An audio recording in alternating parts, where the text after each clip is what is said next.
All right. Well, I want to welcome Elie Honig to the podcast. Ellie's the senior legal analyst for CNN. Before that, he was an AUSA in the Southern District of New York. He went to Harvard Law School. He's written three books: Hatchet Man, How Bill Barr Broke the Prosecutor's Code and Corrupted the Justice Department; Untouchable, How Powerful People Get Away with It; and the third book, the one we're going to talk about today, When You Come at the King, Inside DOJ's Pursuit of the President. There it is, from Nixon to Trump.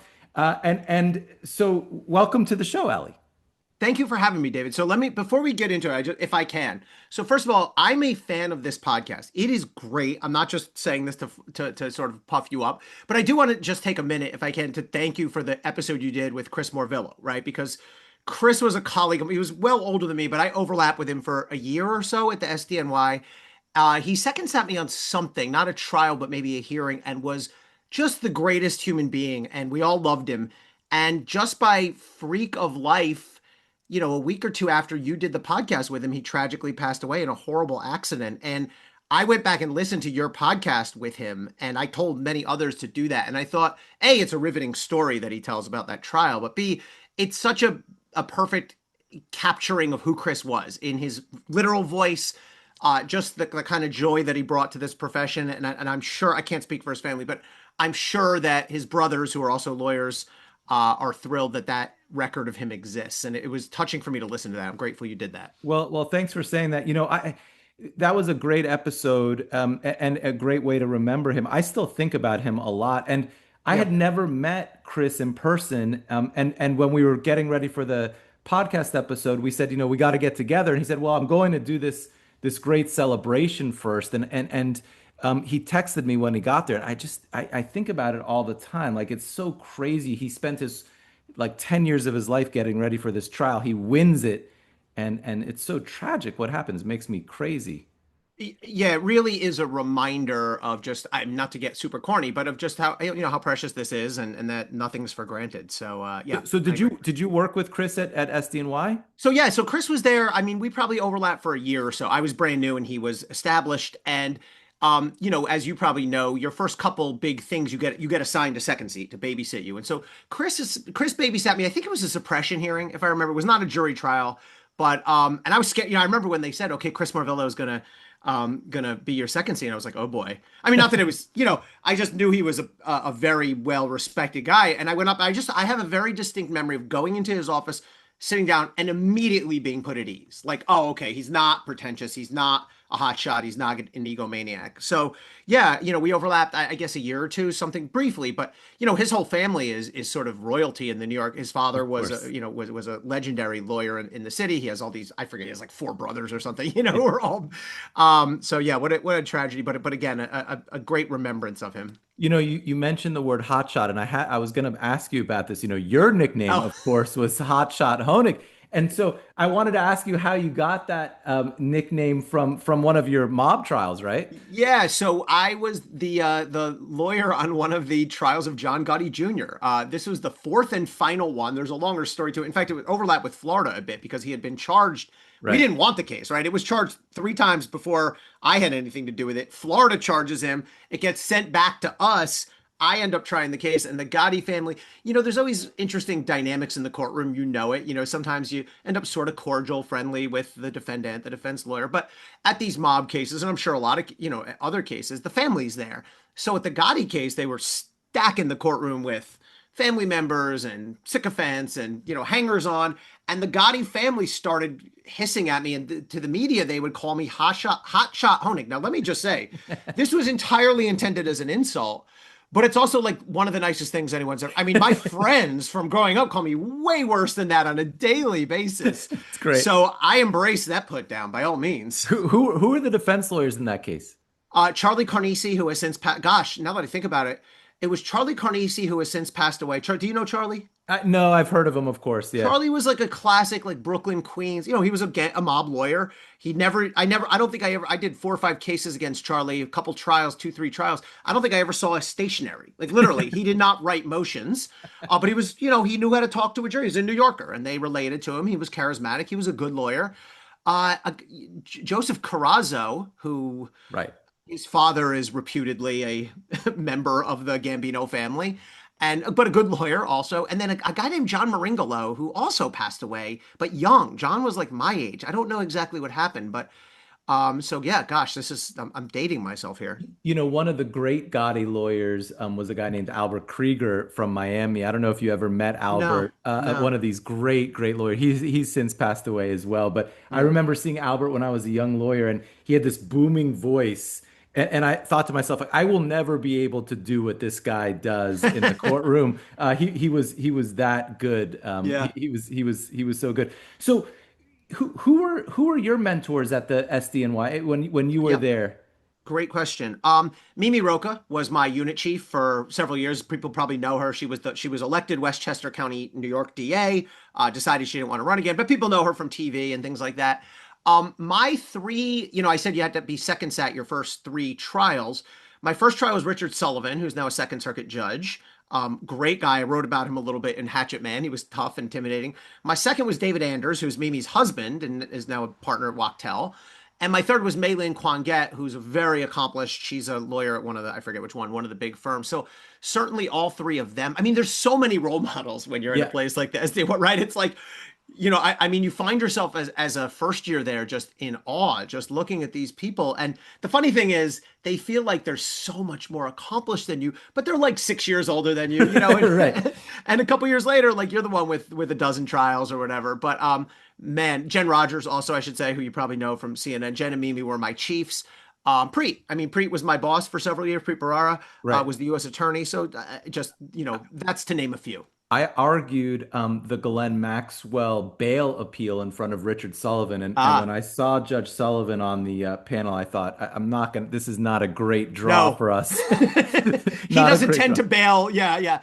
Rich is a very he has high demands and expectations of everybody. I remember one time when he went to the scariest thing is appearing in front of a judge who you used to work with, Right, of right? Because course. Rich knows all our tricks and everything. And I remember, the defense lawyer raised some question about whether I'd comply with my Brady Giglio obligations. And Rich sort of Judge Sullivan looked at me and went, I know that he will because I taught him. I was like, okay, that's pressure. Right. Yeah. It's funny you say that because a lot of times criminal defense lawyers don't like when we have to appear in front of other criminal defense lawyers who have become judges because they Yeah. know our shtick, they know what we do. It's Yeah. sometimes prosecutors make better judges, former prosecutors than defense lawyers. Well, I'll give you another example from Rich of this. It's so in the weeds, but you and your audience will get it. So we used to have a rule that when you had a plea agreement, it had to be signed by the line AUSA on the case and then a supervisor. So I had a case with Judge Sullivan, and initially I was signing, and then Mimi or whoever was signing as my supervisor. During that case, I got promoted to supervisor. So I started having my other person on the case with me sign it, and I would sign as the supervisor.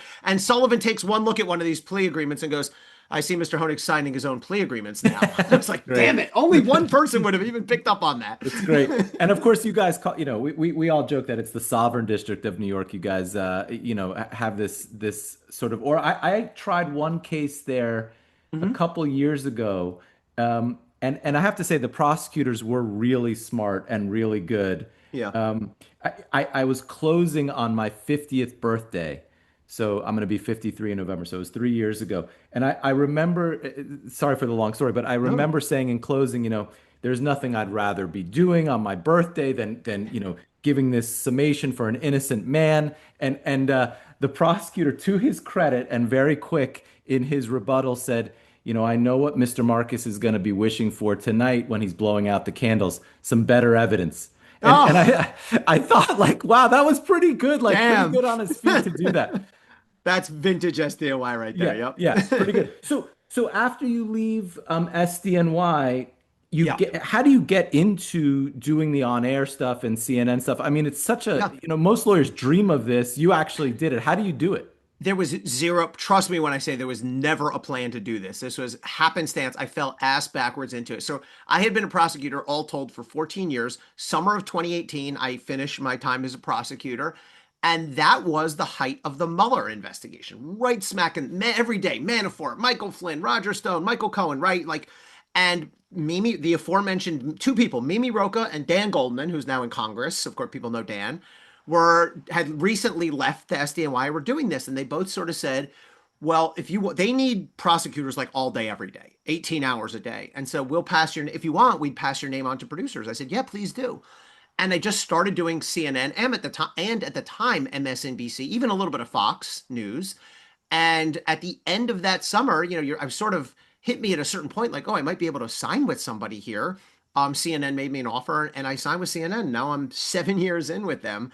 But that was how it all started. But there was never, I never took a journalism class. I never thought I would become the next Dan Abrams or, it just happened organically and unexpected. I'm not saying anyone forced me. I love doing this, and I Yeah. sought out the opportunity, but this was never a plan. And is it your full-time gig? Like you do this is it?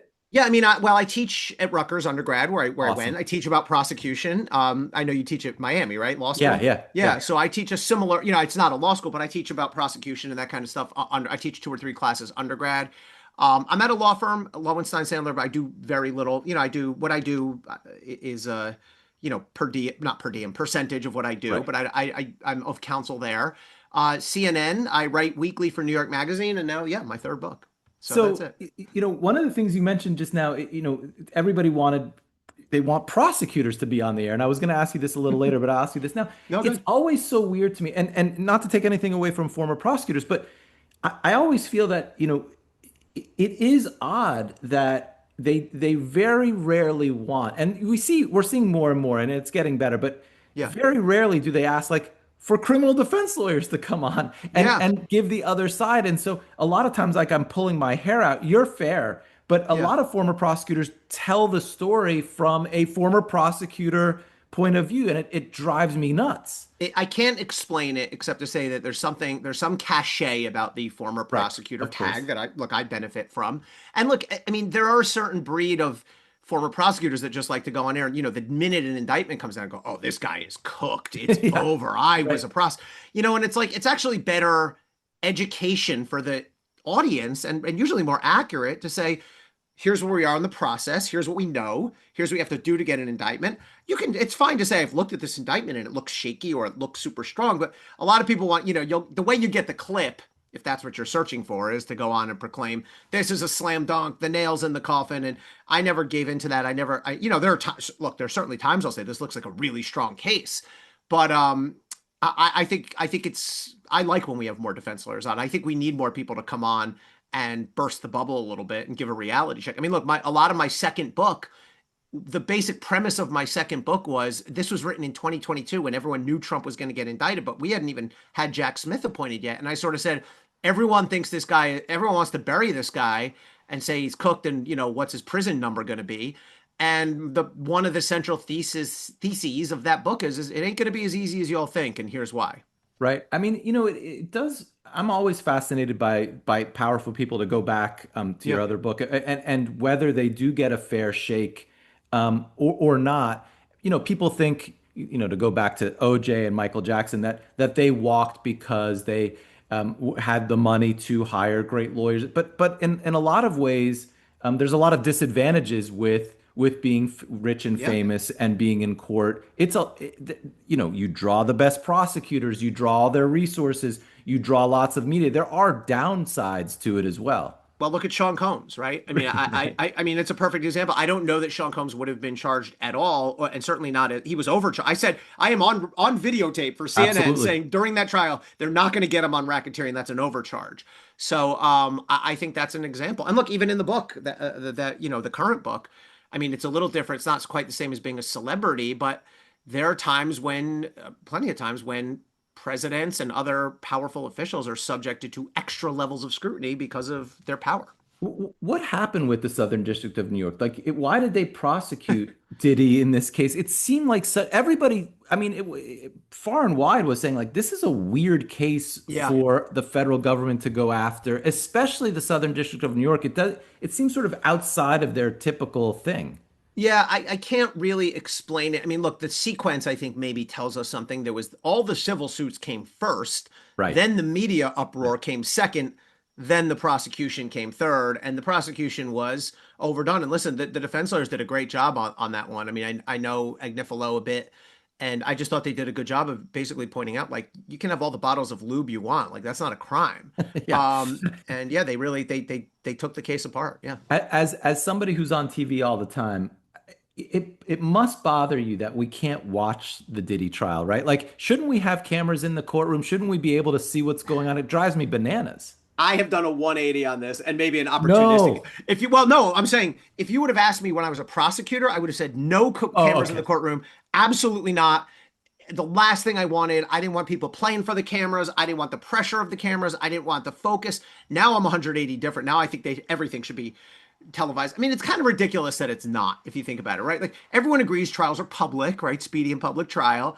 And we absolutely have the easiest technology in the world to at least broadcast the live stream audio, which we're getting slowly around to. I mean, many more appeals arguments, including the Supreme Court, are now at least live streamed audio. But yeah, I mean, look, I do not believe that cameras in the courtroom cause lawyers to behave outrageously. I think it's a good thing. I think people want to see these trials. People are interested in them. It's part of public life. And I think that our administrators and bureaucrats in the federal courts in particular are just intentionally being Luddites. They don't want to open this up because that's just not how they want to do it. It's crazy. We have sketch artists of these Right. courtroom Right. scenes. You see Like, him on TV. We're so desperate for audio, for video, for visuals. We bring these women who I knew remember, who used to draw me on air, and we asked, "What did you see? What did it look like?" Here's a sketch for like from 1920. Yeah, it's so bad. yeah. Another thing before we get to the book that I wanted to ask you about is, and this again sort of relates to the Southern District of New York, but also many districts now, but New York started the way, is these press conferences that New Mm, York has now when indictments come out. Um, I was attuned to it in the Maxwell case, but it happens now in all of these cases where there's these huge press conference yeah. speaking indictments. Is that how it was when you were there? Oh And have you? yeah, Yeah, I mean, has it yeah. evolved at all? No, I mean, we would get a notice. There's a press conference today. We would all go down and pile into that room. And this is another thing where I think my thinking has evolved a bit. At the time, and listen, I've done when I was at the New Jersey AG's offices, like I've stood at the podium and announced cases. I used to think it's great, it's normal, it's what we should do. I honestly think that if you really drill into the deep inner core of any prosecutor, they will admit that it's probably not the most ethical, most fair practice in the world, right? They always go, oh, we're constrained to saying what's in the indictment, but it's so much more than that. It's showy. Sometimes we spread out guns and drugs on the table. I actually think, like, in our heart of hearts, if any prosecutor or former prosecutor is being honest with you, they understand that that's not really consistent with the presumption of innocence, and it's probably better practice to not do them. The contrary would be, well, but we like to inform the public. It's like, yeah, but that doesn't really, that's not a trump card, so to speak. Like, right, you still have your obligations towards the defendant. So I'm kind of ambivalent about them now. Yeah, and the defense lawyers are really constrained with what they can say Yeah, afterwards. They can't do the press conference, especially in New York. There's these crazy press rules really constraining what lawyers can do in New York, and so the right. defense lawyers kind of handcuffed with what they can do. Yeah, yeah. I mean, look, but there are defense lawyers who will go off in the media too, right? I mean, there's a lot more a defense lawyer can say, but honestly, that's how it should be. And people go, well, why can a defense lawyer do it and not the prosecution? Because it's different, because there's different burdens of proof, there's different obligations to your client. And so I teach this lesson in my class. I say, not everything is equal as between prosecutors and defense lawyers, and that's not necessarily a bad thing. They're not supposed to be equal in all respects. Right. I liked to go back to the Diddy case, Tenny Garagos, Mark Yeah, Garagos' daughter, who have had on the podcast. She was on TikTok talking about the case as it went smart. along. Yeah, smart. I mean, she Yeah, she was out there, responding to things and getting responses. And you saw it in the Karen Reed trial a lot. right. That Karen Reed trial, there was a ton of defense lawyers on social media sort of pushing the agenda. But Yeah, you also see it in sort of the more formal, like Greg Craig in that sure. case. He gave a speech on YouTube for himself. So you're seeing more and more of it. Yeah, yeah. I mean, I think the idea is A, PR matters, and B, maybe you can get, it's harder and harder, I think, now to insulate a jury, really. I mean, back in my day, in your early days, judges would say, well, don't watch it on TV. If something comes on TV about this, change the channel. Or if you see it in the newspaper, put down the newspaper. Now it's like it's fed into your bloodstream through your phone, through social media. You can't avoid it. So yeah, Right. Right. yeah, All right. Let's talk about the book a little bit when you come yeah. at thinking. First of all, I love the title, of course, because I love The Wire, and so tell us about the title a little bit. Omar Little is credited in the book. I saw it. Yes. The funny thing is, we did not have that title when we started. This is now my third book with HarperCollins, same team, same editor, same everything. And I don't think we had any of the titles in place when we started. I knew what I wanted the book to be about. And it hit me. It really was a kind of a lightning bolt moment what I wanted the title to be. Because as I started talking to the people involved, two reasons. One, as I started talking to the people who live these cases, the prosecutors, the defense lawyers, the White House officials, the defendants, the witnesses, the cops, I realize like every trial, you and I do trials, it feels like a death match, right? It's life or death. But these cases are playing out in the public eye, and it is political and personal and professional life or death. And so the stakes feel like they're at that level. And some of my favorite chapters, and you see these, are when I go back and when I have both prosecutor and defense lawyer, and there's a little bit of a back and forth. The other reason is just sort of some of what we've seen, especially in the Trump 2.0, which is this retribution, right? This, you come at the king, you best not miss. The Yeah. launching of investigations aimed at Jack Smith and Letitia James and now Lisa Cook and all these. And so I thought the title worked nicely in both of those regards. So, yes, it is Omar, but I will say I learned in the research for this book that, I assumed it's felt like something that he didn't make up, but it goes back to Machiavelli. It's been used for hundreds of years, but Omar said it best. The life and death point. I like the story like when Trump found out a special counsel was being Yeah. he's like, Oh, like life blank. is over. Yeah, my presidency is over. I'm effed. Yeah. Uh-huh. Yeah. Good stuff. So how, I'm always fascinated by sort of the process of these things. So how long does it take you to write the book? What's your process for doing it? Do you write a little every day or how do you do it? So yeah, so I when I did my second book, I sort of thought I'm like tapped out. Like I've said all the things I have to say. And Harper and I would once in a while bat ideas around. They would go, "Hey, do you have any interest in writing about this?" But it wasn't quite right. And I decided in my head, I'm not going to write this next book until I know.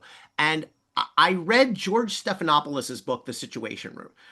And what he does is he focuses on an important governmental institution, the Situation Room in the White House, and he tells it through chapters in history, right? Cuban Missile Crisis, on through, 9/11. I'm skipping things, Yeah. 9/11 and COVID and whatever.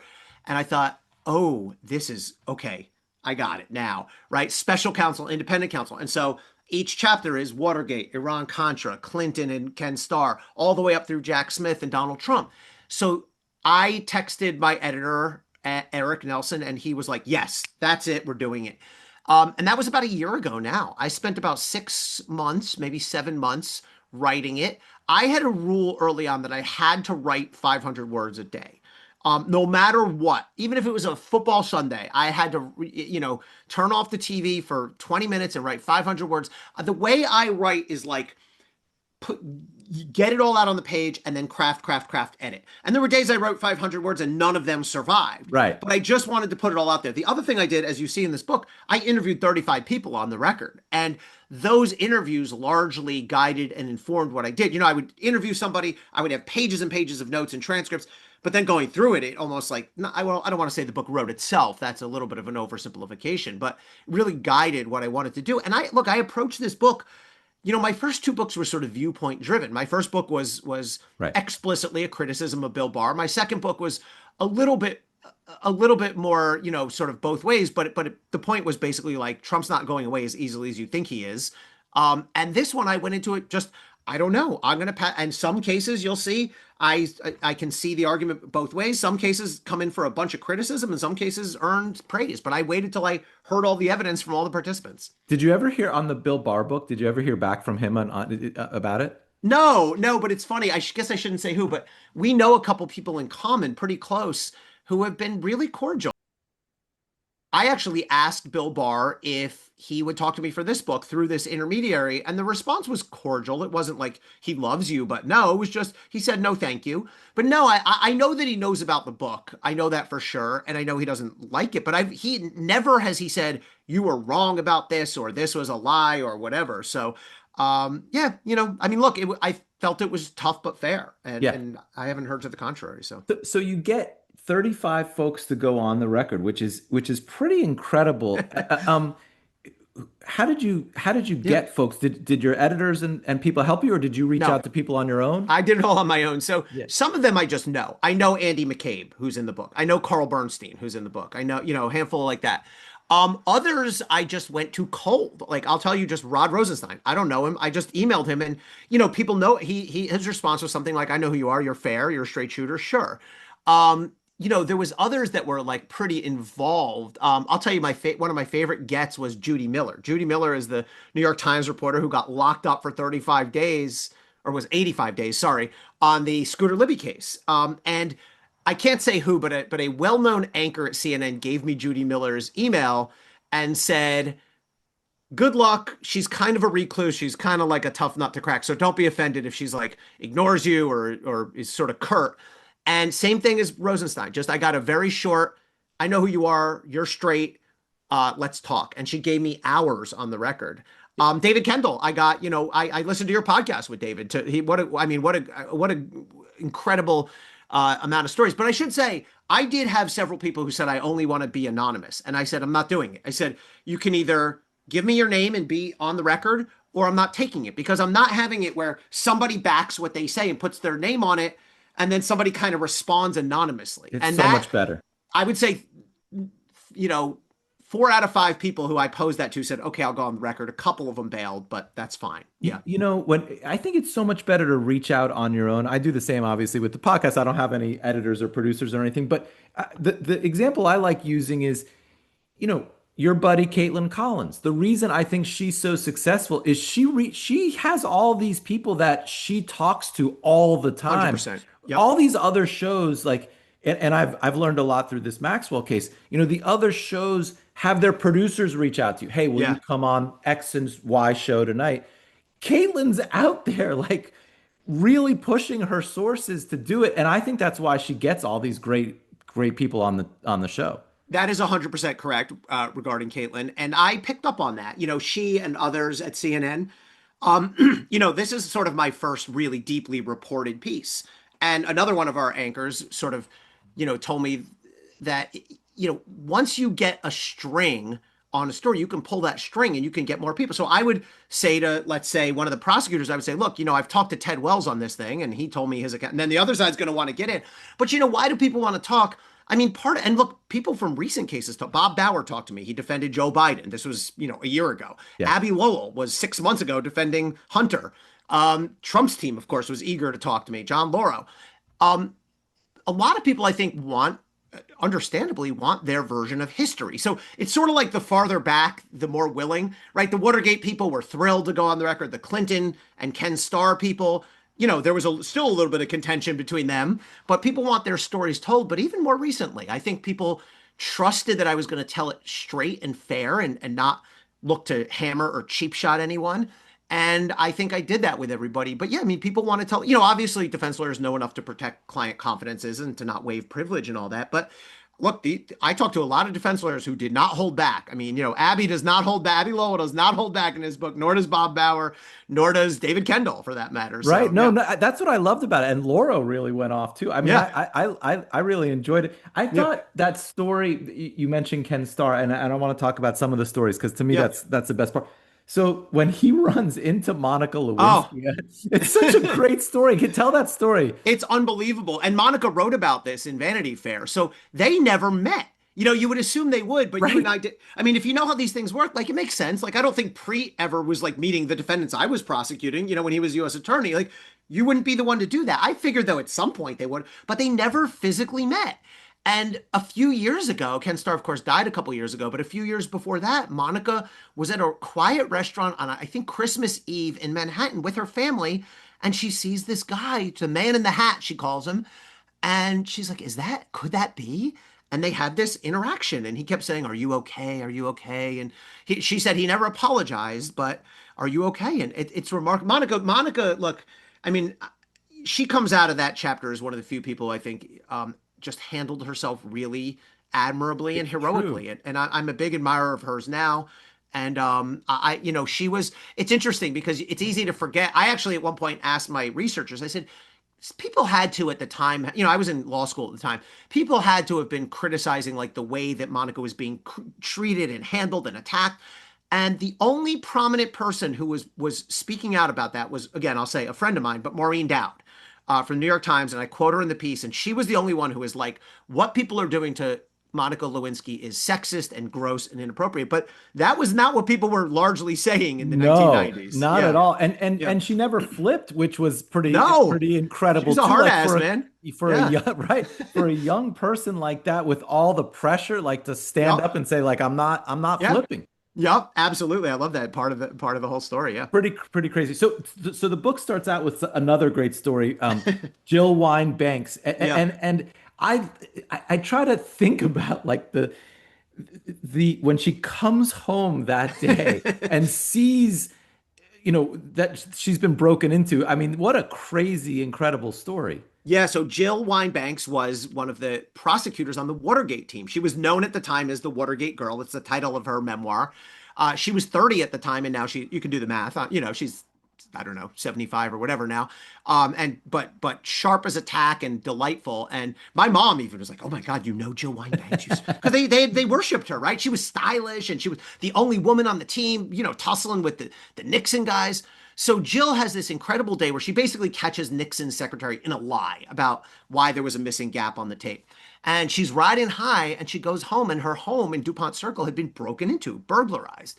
And Jill's first thought was not to jewels and cash, but she kept a cardboard box in her attic. And she went up there, it was still there. But the cardboard box, she told me that what she and some of the other team members were doing was bringing evidence home. Now, not the originals, but they were photocopying their notes and bringing them home because they were worried that the Nixon goons were going to ransack their office and close them down, lock them out, and shred their evidence. And she said, she gives me a quote in the book, and she says something to the effect of, looking back at it now, I'm not sure how brilliantly we assessed our options, and were we maybe like not on the best side of Rule 6E, the Right. secrecy rules, maybe, but we thought we were dealing with a criminal president. And one of the things I love, there's so many historical echoes in this book, and if you fast forward 40 years to the Mueller investigation, Andy McCabe and people on Mueller's team told me that it's a high-tech version of that. They Right. made a point of downloading, backing up their files to a server that was not in their offices, but was like across the street in the FBI. Same concern. So yeah, So crazy. So where do you do these interviews? Like when you get Jill Wine Banks, yeah. like do you go to her house? Like what do you do? Mostly in Zoom, mostly on Zoom. Zoom. I went down to DC and spent hours with David Kendall. I spent hours with Ted Wells in his office, but by and large was Zoom. Yeah, I mean it's the beauty of Zoom, It's so great, right? Yeah.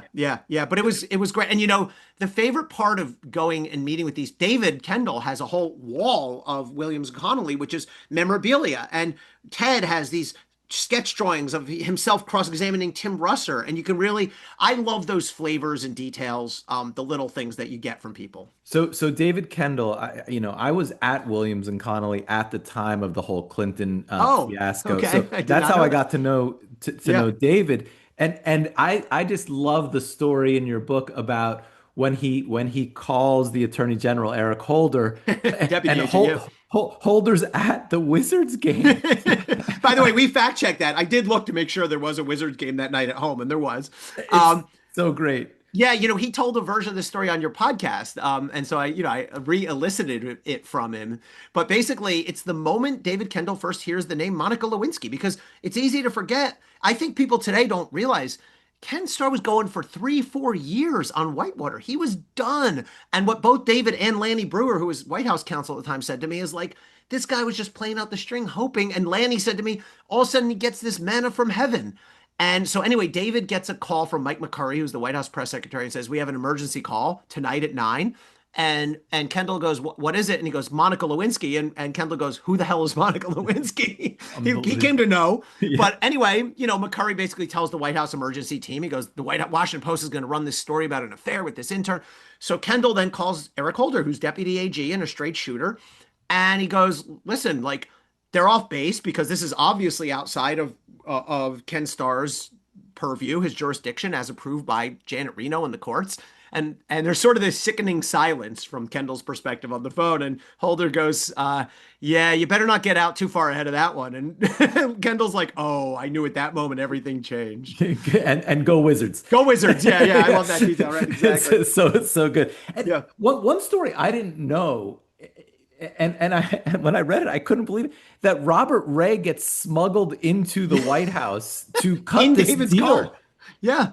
Yeah. So Bob Ray, who I talked to also, Bob took over for Ken Starr. So this is Right. after the impeachment's over, but there's important work that has to be done, including most importantly, like, are you going to indict Bill Clinton when he leaves office in 2001, January? And Bob, he all but answered that question for me. He basically said, I don't want to answer you yes or no, but I'm paraphrasing what he says in the book. But all the pieces that had to be in place were in place if we needed to indict him. And we had put additional witnesses in the grand jury. He basically made clear if I needed to indict him, I would have. I said, Bob, but you never would have convicted him in 2001 in Right. DC. He was super popular. And Bob basically said, like, look, I that's probably correct, but like, I felt like it was my job. But there's this great scene where it's the waning days. It's Christmas, basically, end of December. Clinton's got 2, 3 weeks left in office. And they're negotiating back and forth over this, what became the deal where Clinton admits some wrongdoing and takes a Yeah. fine and agrees to have his bar license suspended. But Bob Ray said, when I was at the SDNY, I would sit down face to face, sometimes with defendants, and tell them what I had. And so I asked for 15 minutes, and they smuggled him in Kendall's car.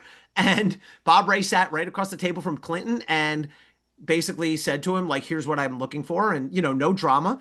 And Clinton, it's such a Clintonian moment. Bob said, I said, what did Clinton say? He goes, he didn't say a word the whole time. He just sat there silently, Imagine. except at the end, he goes, I had like, so Bob a few months before had been at the same Army Navy golf course and then Clinton shows up to play. And Bob Ray was like seen like looking at him or something by the press. And there was a little news article about it. And so Clinton just turns to him and goes, have you been back to the Army Navy course to play at all? And Bob was like, how the hell does he even remember this? And Wow. and yeah, yeah, yeah. But of course that ended up being the deal that came out. And I will tell you, like, I don't have any real memory of this, but this hit like a bomb when that deal, it came out on Clinton's last day in office. And Bob said, this is one of those moments where it was like actual disagreement because Bob Ray said, the statement that he made, I didn't really care. I just want him to admit he lied. And I didn't even really look at it. Kendall said, we negotiated every Yeah. syllable of Right. that statement to the death. And Yeah. then I also talked to Saul Weisenberg on Starr's team. Saul was gone by this point. Saul's the guy who asked Clinton the question where Clinton said, it depends on what the meaning of is Right. is. But Saul, a couple years later, when this deal comes out, Saul said he was rip shit. He said he felt like the statement was wishy-washy and Yeah. didn't own up. And so I love getting those like triple perspectives. Yeah, right. And Yeah. and you would think such a big moment, everybody would be on the same page. Everybody has a different perspective of it. It's wild. Exactly. Exactly. By the way, I just remember one other detail that I love. Bob Ray told me that when they were leaving the White House, they got held up because like a squirrel had tripped the security system outside. So it was like lockdown. So they want to get out of there and they're stuck for 20 minutes while everything gets cleared. I love that story also. And so I have so many stories that I want to talk about with the Yeah. book. I'll do a couple more with you. The one and I hope this gets people to buy and read the book because there's so many stories like this, Yeah. Ellie, that I love. After Bill Clinton, of course, we have Hillary Clinton and James Comey, Mm. and we were speaking about the Diddy trial before. I like the little fact that Comey's daughter was the lead prosecutor, Yeah. and Garagos's daughter was one of the lead defense lawyers in that Oh, you're case, right. which I like. But because of course Mark Garagos was involved in Whitewater with both Clintons.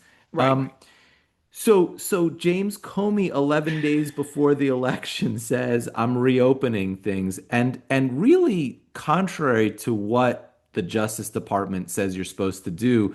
And you talk about in the book like what Yeah. went into this decision that he had. So Comey does not fare well in this book. I will tell you Yeah. that. I asked to speak with him. I actually don't know him. I missed him at the SDNY. I must have started there 6 months after he went down to DC. But we know a million people in common. I've spoken with him in the green room, but he just declined. I don't know why. I mean, the guy's certainly not shy of media. But, I use that story of the way Comey, and to a lesser extent, Loretta Lynch, completely botched the Hillary Clinton investigation as the best argument for why we do need some rules. We do need some guardrails. And I thought Rod Rosenstein put it really well to me. Now, Rosenstein, of course, becomes, is the deputy AG. He ends up writing the memo that Trump uses to fire, or at least a pretext to fire Comey. But what Rosenstein said to me is this. He said, you know, Rosenstein and Comey don't get along. It's well known they're not best of friends. But Rosenstein said what Comey did was obviously a power grab, and he goes, But the problem is he disregarded the rules. And Right. he said, the rules are made for the tough cases. It's easy to follow the rules when you like them and when they're easy to apply. He goes, but the reason we have these rules is so they can guide you and maybe even protect you in the tough cases. But I mean, and Comey just went wild. I mean, I quoted an article by former federal judge Noel Hillman, who I know and respect, where he basically said Comey assumed at once the job of assistant attorney general, ethics officer, AG, FBI director, press liaison, a million other things. He did it all himself. But Lynch also had a major lapse in judgment. I asked to speak with her. She wouldn't speak with me either. Not in a negative way. She just declined. Right. But Lynch, she has the tarmac meeting with Bill Clinton Right. while the Hillary thing is going on. And she says her own language was that meeting, she regrets it. They didn't talk about anything inappropriate, but she said it cast a, quote, dark shadow over the Yeah. case. That's Loretta Lynch's words. And so what Lynch should have done, I argue, is A, recuse herself, because you know what? Then Sally Yates would have taken over, deputy AG, no Right. problem, right? Yeah. Or appoint a special counsel. She did neither of those things. Instead, she goes, well, I'm not going to remove myself, but I'm going to defer to the FBI. She handed it all over to Comey, who then just he does what Comey does. Right. He self-aggrandizes and I do a sort of deep dive in the book. It's probable, not certain, but probable. I conclude that cost Hillary the 2016 election. I really think it did. Yeah, It's so nuts. yeah. We had a similar situation with the mayor of Tallahassee, Andrew Gillum, where a Oh, I federal know Andrew. I know him personally. Yeah. yeah, where I represented him in his federal Oh, case, and the FBI investigation gets leaked a month before about Hamilton tickets. right. He lost by a couple thousand votes. He would have won that election, and the state of Florida's direction would have been completely different. I mean, I like how you put it. That's the reason we have these rules, and Yeah. the FBI leaked that case, which was just it made me Oh, crazy. oh. One other story to tell. I have a zillion here, but let's do one more. The Jack Smith and Donald Trump. One of the things I loved about the book, Ellie, is all the pop culture references. So I love in this one, you already lost, you just don't know it yet, because that's one of my favorite movies. Oh. Such a great one. So tell me, how did you come up with all the pop culture references? I just let I'm into I like the pop culture stuff, Yeah. but that one, that is the one line. This is a 305-page book, 310-page book, and I quote myself one time because I had to. In my prior book, where I was basically arguing it's not going to be as easy to lock Trump up and throw away the key as you think, I wrote in that book, I quoted from the movie Searching Bobby Fischer, which is from the early 90s, a great movie, great movie, right? And there's this unbelievable scene where the kid, the soft-spoken, shy protagonist is playing the big, mean, aggressive bully in the final match, and they're 2 or 3 moves in, and the kid offers it, the protagonist offers his hand like a draw, and the bully goes, what the hell are you doing? Why would I draw? We're 3 moves in, and the protagonist goes, you've already lost, you just don't know it yet. So great. And I directed that line in 2022 at Merrick Garland. And I said in 2022, it's already too late. You don't realize it. Maybe you do.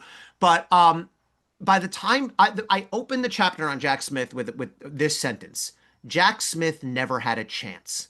And later on, I say another dated pop culture reference, but I say, if Robert Mueller was Casey at the bat, meaning, the famous poem about the guy who strikes out, Jack Smith was Casey on the bench. He just never even really got up.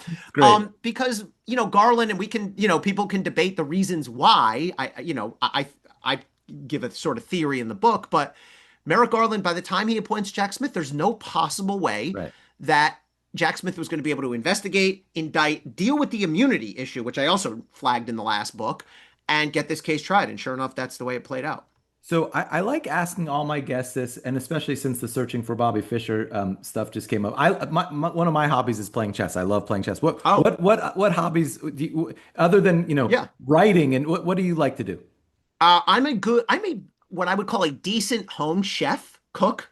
Okay, what's for dinner tonight? What's for dinner? Good question. So I'm going steakhouse tonight. I just got Good. 2 ribeyes. It's just me and my son. So I just got 2 ribeyes. I'm going to make a little wedge salad on the side. And it's Jersey corn season, so I'm making Jersey corn. But I grew up working in kitchens. I grew up as a pot washer, a waiter, a cook, catering. And so I don't have highfalutin chef skills, but I'm competent and a little better than that. And it's trial and error. So I love that. If I have a Sunday where I don't have that much to do. Like I'm gonna go to the butcher shop to get the good steaks. I'm gonna go to this supermarket to get that. I'm gonna all that. So that's one of my hobbies. My kids are in college now, as of now, so I'm an empty nester as of like today. So I'm gonna have more free time. Are the kids, you want them to be lawyers and prosecutors or no? I think they're both headed that way. I mean, their mom, my wife, was also a longtime prosecutor at the DNJ. She was the acting U.S. attorney for a year. So Amazing. these kids, I'll tell you a quick story that will resonate with your audience especially. So we decided as two prosecutors early on that we would be pretty open with our kids about what we were doing, and we would tell them stories, and they loved it. I wouldn't tell them the horrible, like terrifying, Right. you can imagine where we drew the line. Yeah. But my daughter, when she was like 5, would go, "Could you tell me a story about a case?" And I would go, "Okay, so this guy would go to the butcher and he would say, if you don't pay me $100 every week, I'll beat you up." Like my mob extortion cases and Great. stuff. So we would explain what a trial is and what this is and that is. So one night we're at like, I forget if it was Thanksgiving or Passover or something, but our whole family is around the table, 15, 20 people. And my son must have been 5 or 6 years old. And my wife goes, "Aaron, tell everyone what a trial is," thinking he's going to explain it's when a bad guy. And my son goes, "A trial is when you don't see mommy or daddy for a long time."